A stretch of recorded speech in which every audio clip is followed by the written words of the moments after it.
Hello friends, welcome to doctor Rashmi homeopathy. Friends, आज की इस वीडियो में हम जानेंगे एक बहुत ही ज़्यादा गंभीर बीमारी मल्टीपल स्क्लेरोसिस के बारे में। फ्रेंड्स, मल्टीपल स्क्लेरोसिस क्या होती है, इसके होने के लक्षण क्या हैं। पहला सिम्टम क्या होगा कि आपको पता चलेगा कि मल्टीपल स्क्लेरोसिस की प्रॉब्लम हो रही है, इसके होने के कारण क्या होते हैं और इसका निवारण कैसे किया जा सकता है। तो पूरी डिटेल में हम जानेंगे इस बीमारी के बारे में। तो चलिए आज का टॉपिक स्टार्ट करते हैं। तो फ्रेंड्स, हम बात करेंगे मल्टीपल स्क्लेरोसिस की। फ्रेंड्स, 2007 में आई हुई गुरु मूवी अगर आपने देखी होगी तो आपने विद्या बालन का कैरेक्टर नोटिस किया होगा। उसमें विद्या बालन हमेशा एक व्हील चेयर पे रहती थी, पूरी मूवी में वो व्हील चेयर पे थी। तो उसमें जो रिप्रेजेंट कर रही है मल्टीपल स्क्लेरोसिस बीमारी को। तो फ्रेंड्स, मल्टीपल स्क्लेरोसिस जैसे कि मैंने बताया कि ब्रेन और स्पाइनल कॉर्ड की होने वाली बीमारी है और एक ऑटो इम्यून डिसऑर्डर है। ऑटो इम्यून का मतलब होता है स्वप्रतिरक्षित रोग। मतलब इसमें आपका जो इम्यून सिस्टम होता है ओवर एक्टिव हो जाता है।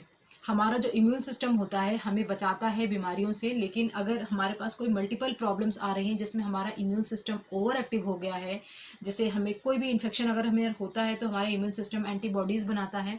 लेकिन अगर बहुत ज़्यादा एंटीबॉडीज़ बन गई हैं तो वो एंटीबॉडीज़ हमारे जो सेल्फ को हार्म करने लगती है, हमारे जो यूज़फुल पॉइंट्स हैं, हमारे जो यूज़फुल टिश्यूज़ हैं उनको हार्म करने लगती है। इसी तरह से इस बीमारी में जो एंटीबॉडीज होती हैं वो नर्व सेल्स को अटैक कर देती हैं, यानी आपके तंत्रिका तंत्र को अटैक कर देती हैं और उसकी जो शीथ होती है, उसकी जो कवरिंग होती है जिसको माइलिन बोला जाता है, उस पर अटैक करती है। तो जो शीथ होती है, जो आपकी नर्व्स होती हैं, मतलब आपका जो ब्रेन होता है और जो आपकी बॉडी होती है, उसका जो सर्कुलेशन होता है, उसका जो ट्रांसमिशन होता है, जो इम्पल्सेस का ट्रांसमिशन होता है उसके थ्रू ही होता है। तो अगर नर्व्स की कवरिंग को अटैक कर देती है तो वहाँ पर जगह जगह पर माइलिन शीथ खत्म होने लगती है। जहाँ जहाँ पर माइलिन शीथ खत्म होती है उस जगह को बोला जाता है स्क्लेरोसिस, यानी दाग पड़ जाते हैं ऐसी जगहों पर। तो जो जो सिम्टम्स आते हैं यानी आपके शरीर में क्या क्या लक्षण आएंगे वो डिपेंड करेगा कि किन किन जगहों पर वो माइलिन शीथ खत्म हो रही है। आपके ब्रेन में खत्म हो सकती है या आपके स्पाइनल कॉर्ड में कौन कौन सी जगह पे जो नर्व्स हैं उनके माइलिन शीथ पर जो एंटीबॉडीज हैं उन्होंने अटैक करके वहाँ पर स्क्लेरोसिस यानी hardening of the nerve tissue कर दिया है, जिससे नर्व्स के इम्पल्सेस नहीं मिल पा रहे हैं। आपके शरीर को जो कोऑर्डिनेशन होना चाहिए ब्रेन के साथ वो सही से नहीं हो पा रहा है। Friends, multiple sclerosis primary progressive disease है। प्राइमरी प्रोग्रेसिव डिजीज़ का मतलब हुआ कि ये धीरे धीरे बढ़ने ही वाली बीमारी है, ये रुकती नहीं है और एक रेमिटिंग टाइप की भी बीमारी है। मतलब कई बार ऐसा होता है कि जो रोगी होता है उसको कुछ लक्षण महसूस होते हैं और थोड़े दिन के बाद वो लक्षण गायब हो जाते हैं। फिर अगली बार जब लक्षण आते हैं तब वो बढ़ करके आते हैं।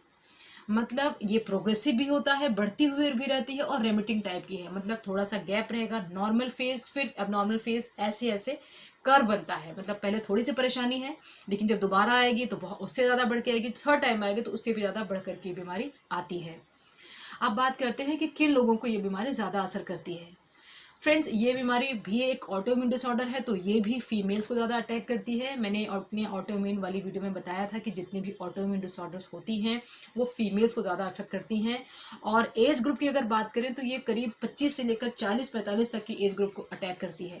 मतलब जो लोग एक फैमिली सपोर्ट करते हैं, जो अर्निंग ग्रुप होता है, उनको ही ये बीमारी ज़्यादा अटैक करती है। तो फ्रेंड्स, अब हम बात करते हैं लक्षणों की, यानी क्या क्या लक्षण होते हैं मल्टीपल स्क्लेरोसिस में। मल्टीपल स्क्लेरोसिस आपके ब्रेन में, आपके स्पाइनल कॉर्ड में जगह जगह पे दाग बन गए हैं। जिन जिन जगहों पे दाग बने हैं वही वही सारे सिम्टम्स लेके आएंगे। जैसे कि अगर स्पाइनल कॉर्ड अफेक्टेड हो रही है तो स्पाइनल कॉर्ड अफेक्टेड हो रही है तो उसमें आपके हाथों में कमजोरी आ सकती है, नमनेस हो सकती है, ट्रेम्बलिंग हो सकती है, या यूँ कह सकते हैं कि आपके जो जो आप कंट्रोल करना चाहते हो अपने हाथों पर कंट्रोल नहीं रह सकता है। पैरों में कमजोरी आ सकती है, चलने फिरने में लड़खड़ाहट हो सकती है या बैलेंस में प्रॉब्लम हो सकती है। इसके अलावा कई बार पेशेंट्स में ऐसा देखा जाता है कि बॉवेल मूवमेंट और ब्लैडर मूवमेंट, इसमें भी प्रॉब्लम होती है। सही तरह से पेट में परेशानी होती है या जो यूरिन होता है वो पास हो जाता है तो इसमें भी प्रॉब्लम हो सकती है। या कई बार इसमें होता है सेक्सुअल फंक्शंस भी अफेक्टेड होते हैं, सेक्सुअल वीकनेस आ सकती है। और एक सबसे इम्पॉर्टेंट चीज़ ये होती है कि सबसे पहला सिम्टम जो होता है वो होता है आइज़ पे। अगर कभी आपको धुंधलापन दिखता है या डबल विजन दिखता है इन केसेस में, क्योंकि ऑप्टिक नर्व जो होती है, जो हमारे यहाँ से अंदर हमारी आती है ब्रेन से आकर के, हमारी ऑप्टिक नर्व एक क्रेनियल नर्व होती है, अगर उसके ऊपर उसकी शीथ को अगर अटैक हो गया तो हमारे आइज में अटैक आता है। तो सबसे पहला सिम्टम कई बार रोगी यही आके बताते हैं कि उनको दिखने में डबल डबल दिख रहा है। तो ये एक पहचान हो सकती है कि मल्टीपल स्क्लेरोसिस हो सकता है। और फ्रेंड्स मल्टीपल स्क्लेरोसिस क्यों होता है, इसका जो रीज़न है वो क्लियरली नहीं पता है, लेकिन कुछ जेनेटिक फैक्टर्स हो सकते हैं, कुछ एनवायरमेंटल फैक्टर्स हो सकते हैं। पूरी दुनिया में करीब 23 से लेकर 24 लाख पेशेंट हैं मल्टीपल स्क्लेरोसिस को, और इंडिया में 3 से लेकर 4 लाख तक इसके पेशेंट्स हैं, मोस्टली फीमेल्स हैं। फ्रेंड्स, इसके अलावा अगर आपको हाथों में कई बार झिंझिनी महसूस होती है, हाथों में ऐसा लगता है कि ब्लड सर्कुलेशन कम हो रहा है, झिंझिनी सी महसूस होती है, नमनेस होती है। नमनेस का मतलब वो अगर आप चिकोटी काटते हैं तो आपको कुछ पेन नहीं होता है, मच्छर के काटने पे आपको दर्द नहीं होता है, आप सही से पेन को नहीं होल्ड कर पाते हैं। जैसे ये मेरे पास पेन है, ये पेशेंट जो होते हैं वो पेन को सही से होल्ड नहीं कर पाते हैं ऐसे केसेस में, या कई बार ऐसा होता है कि वो चलते चलते गिर जाते हैं, बैलेंस नहीं बना पाते हैं, या ऐसा भी होता है फ्रेंड्स कि अगर वो स्विच ऑन करने जाते हैं तो जिस स्विच को उनको ऑन करना होता है वो दूसरे स्विच को ऑन कर देते हैं, क्योंकि कोऑर्डिनेशन नहीं बन रहा होता है, दिखने में भी इनको प्रॉब्लम हो रही होती है। ये सारे सिम्टम्स होते हैं मल्टीपल स्क्लेरोसिस के। कई बार स्टिफनेस भी हो सकती है, रिजिडिटी हो सकती है, हार्डनेस हो सकती है चलने में, या ऐसे पेशेंट्स को कई बार बहुत सीवियर पेन होता है, अचानक से दर्द होता है, या यूँ कह सकते हैं करंट लगने जैसा पेन होता है। ये सारे सिम्टम्स होते हैं इसके।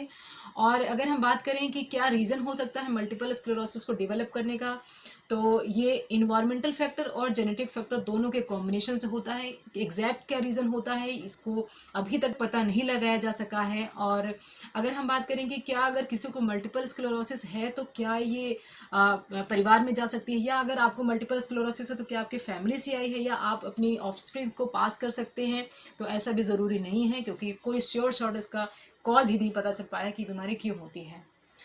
और फ्रेंड्स, अब बात करते हैं इन्वेस्टिगेशंस क्या क्या कराई जा सकती हैं। तो इसके लिए CSF की इन्वेस्टिगेशन होती है, आपका जो मेरू रज्जु होता है उसमें से फ्लूइड निकाल करके उसकी टेस्टिंग की जा सकती है, या MRI के थ्रू भी जो लीजन्स होते हैं, कहाँ कहाँ पे स्क्लेरोसिस हुआ है, यानी कहाँ कहाँ की नर्व्स अफेक्टेड हुई हैं, ये पता चल सकता है MRI के थ्रू। तो फ्रेंड्स, हम बात कर लेते हैं कुछ प्रिकॉशंस की। तो अगर मल्टीपल स्क्लेरोसिस के सिम्टम्स दिखते हैं, इन्वेस्टिगेशंस में आता है, MRI कराने के बाद उसमें दिखता है कि स्क्लेरोसिस हो रखा है, तब आपको टोटल रेस्ट लेना चाहिए, गर्म जगह से बचना चाहिए, क्योंकि गर्म जगहों में ये ज़्यादा इसके अटैक्स जल्दी जल्दी आते हैं। और इसके अलावा स्ट्रेस आपको कम करना चाहिए, जिन लोगों को ज़्यादा स्ट्रेस रहता है उनके साथ भी ये बीमारी ज़्यादा देखी जाती है। इसके अलावा फ्रेंड्स, ये देखा जाता है कि जिनको एक तरह की ऑटोइम्यून डिसऑर्डर होती है उनको दूसरी तरह की ऑटोइम्यून डिसऑर्डर हो सकती है, या अगर फैमिली में कोई दूसरी तरह की ऑटोइम्यून डिसऑर्डर है तो आपको ये बीमारी हो सकती है। ऑटोइम्यून डिसऑर्डर्स बहुत तरह की होती हैं, अराउंड 80 टाइप्स की ऑटोइम्यून डिसऑर्डर्स होती हैं, जिसके ऊपर मैंने सेपरेट वीडियो बनाया हो कि कौन कौन सी तरह की बीमारियों को ऑटोइम्यून कैटेगरी में रखा जाता है। तो अगर कोई भी बीमारी आपको है तो ये बीमारी आपको होने का चांसेस बढ़ सकते हैं। अब हम बात कर लेते हैं इसके ट्रीटमेंट की। तो फ्रेंड्स, मैं कहना चाहती हूँ कि इसका ट्रीटमेंट नहीं है, सिर्फ सिम्टोमेटिक मैनेजमेंट किया जा सकता है। एलोपैथी की अगर बात करें तो एलोपैथी में इम्यूनोमॉड्यूलेटर्स दिए जा सकते हैं। इम्यूनोमॉड्यूलेटर्स मतलब जो एंटीबॉडीज़ हमारे खुद के सेल्स को अटैक कर रही हैं, हमारे खुद के सेल्स को डैमेज कर रही हैं, नर्व सेल्स को डैमेज कर रही है, जो माइलिन शीथ है उसको ख़त्म कर रही हैं, उसको हम मॉड्यूलेट कर सकते हैं, उसके अटैक को हम कर सकते हैं, या उसके अटैक को दूसरा रास्ता दिखा सकते हैं। अगर हम बात करें होम्योपैथी की, तो होम्योपैथी में बहुत अच्छी इसके ट्रीटमेंट है, लेकिन होम्योपैथी में भी इसका पूरा क्योर नहीं है, टोटल क्योर नहीं है। सिर्फ सिम्टम्स को मैनेज किया जा सकता है, इसके रेमिशंस को हम दूर दूर कर सकते हैं। मतलब अगर आपको ये प्रॉब्लम एक एक महीने 2-2 महीने बाद रिपीट हो रही है तो हम ऐसा भी कर सकते हैं कि ये जो प्रॉब्लम्स हैं, जो आपको रेमिशंस हो रही हैं, थोड़ा 2-2, 3-3, 4-4 महीने बाद आपको रेमिशंस हों, और जो प्रोग्रेशन ऑफ द डिजीज़ है इसको रोकना हमारा मेन मकसद होना चाहिए। जो भी मल्टीपल स्क्लेरोसिस के पेशेंट होते हैं उनकी क्वालिटी ऑफ लाइफ को इम्प्रूव करना ही हमारा मकसद है। तो फ्रेंड्स, ऑटो इम्यून डिसऑर्डर्स में पूरी सिम्टम्स को लेकर के पेशेंट को क्या क्या तकलीफ होती है, क्या उसके पसंद नापसंद क्या है, क्या खाना पसंद है, उसको कैसा मौसम पसंद है, तकलीफ उसकी कब बढ़ती है, इन सारे सिम्टम्स को लेकर के हम कॉन्स्टिट्यूशनल मेडिसिन देते हैं। कॉन्स्टिट्यूशनल मेडिसिन ही एक ऐसी मेडिसिन है जिससे हम मल्टीपल स्क्लेरोसिस में कुछ अच्छे रिजल्ट्स पा सकते हैं। तो कॉन्स्टिट्यूशनल मेडिसिन के लिए आप डॉक्टर से ज़रूर मिलें, डॉक्टर से कंसल्ट करके अपने सारे सिम्टम्स दे करके अगर आप मेडिसिन लेते हैं तो बहुत अच्छे रिजल्ट्स मिलते हैं।